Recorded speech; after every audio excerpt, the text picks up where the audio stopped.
Bienvenidos a su podcast favorito, La Hora del Saber. El día de hoy les saludan sus compañeras Jimena González Domecq y Cintia Benítez García. Nosotras les hablaremos acerca de las distintas competencias de los pueblos indígenas. Iremos desglosando poco a poco la competencia legislativa, luego la administrativa y al final la judicial. Quédense con nosotros para aprender este tema tan interesante. Bueno, empezando por la competencia administrativa, lo que nosotros pudimos investigar es que esta competencia hace referencia a la forma en cómo se gobiernan los pueblos indígenas. Aquí encontramos dos grandes conceptos, que son la autodeterminación y autonomía. La autonomía se reclama en términos de autonomía política real. La autonomía política real significa la elección de las propias autoridades con competencias y medios para legislar y administrar en los asuntos propios, incluyendo el acceso a los recursos naturales, de demarcación, de territorio propio y desde tal punto de partida de replanteamiento de las relaciones con las instituciones estatales y de ahí en ocasiones se llega a un replanteamiento de la propia estructura e institucionalidad estatal en su conjunto. Como buena prueba de ello, la tenemos en la llamada Declaración de Quito de 1990, en la que representantes indígenas de todo el continente plantearon que la autodeterminación es un derecho inalienable e imprescriptible de los pueblos indígenas. Citando el primer encuentro continental de los pueblos indígenas, llamado 500 años de resistencia indígena, negra y popular, Resoluciones Quito, CONAIE, Ecununani CDH, Comisión de Prensa, 1990. Los pueblos indígenas luchamos por el logro de nuestra plena autonomía en los marcos nacionales.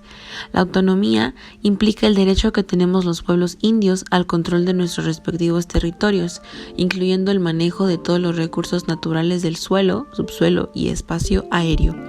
Por otra parte, la autonomía significa que los pueblos indios manejaremos nuestros propios asuntos, para lo cual constituiremos democráticamente nuestros propios gobiernos, llamados autogobiernos. Bueno, para continuar, ahora vamos a hablar acerca de la competencia judicial. Bueno, aquí nosotros encontramos un principio que es el principio de igualdad. Bueno, este conlleva aplicar la misma ley a todos los habitantes de un estado, lo cual genera una injusticia a las poblaciones indígenas, toda vez que ellos desconocen por completo la regulación estatal.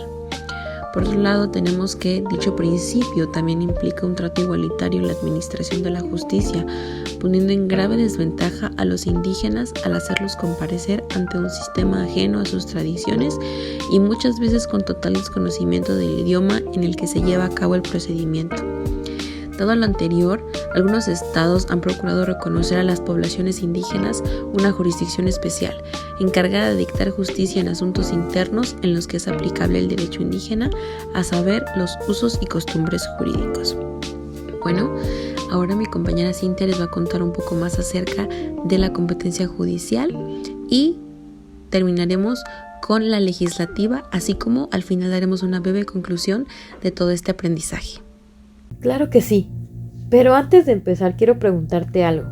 ¿Sabes qué es la competencia jurídica de los pueblos indígenas? Creo saber qué es, pero ¿podrías explicarlo para nosotros?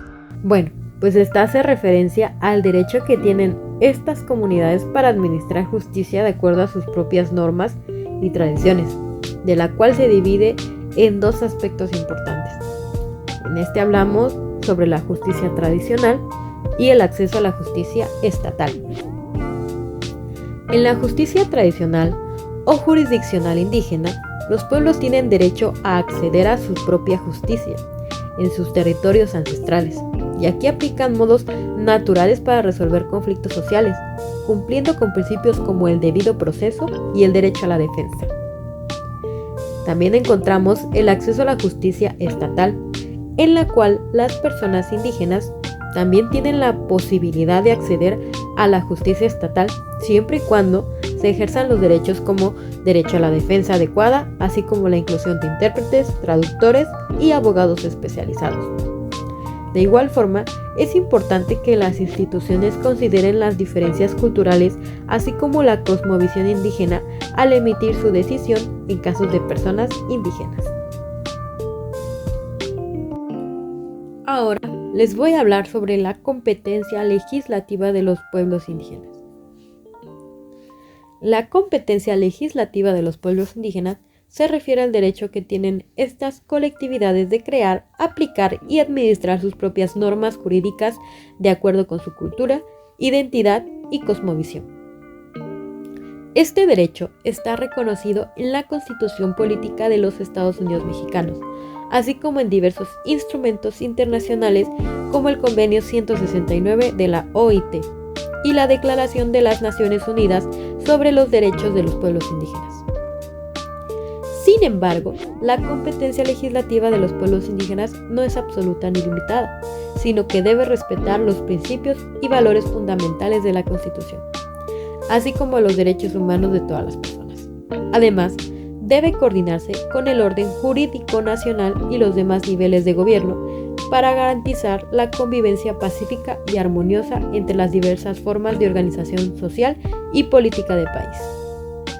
Para ejercer su competencia legislativa, los pueblos indígenas deben contar con el reconocimiento de personalidad jurídica, su autonomía y su jurisdicción, así como con los recursos y mecanismos necesarios para hacer efectivo su derecho. Asimismo, deben participar activamente en los procesos de reforma constitucional y legal que les afecten, así como en el diseño e implementación de las políticas públicas que les conciernen. En conclusión, las competencias de los pueblos indígenas abarcan aspectos fundamentales de su autogobierno y reconocimiento, con lo cual dichas competencias buscan garantizar el respeto a los derechos y la identidad cultural de los pueblos indígenas, promoviendo una convivencia armónica entre las diversas formas de organización social y política en un marco intercultural. Espero que les haya gustado este podcast. Se despiden de ustedes Jimena y Cintia. Adiós. Bye.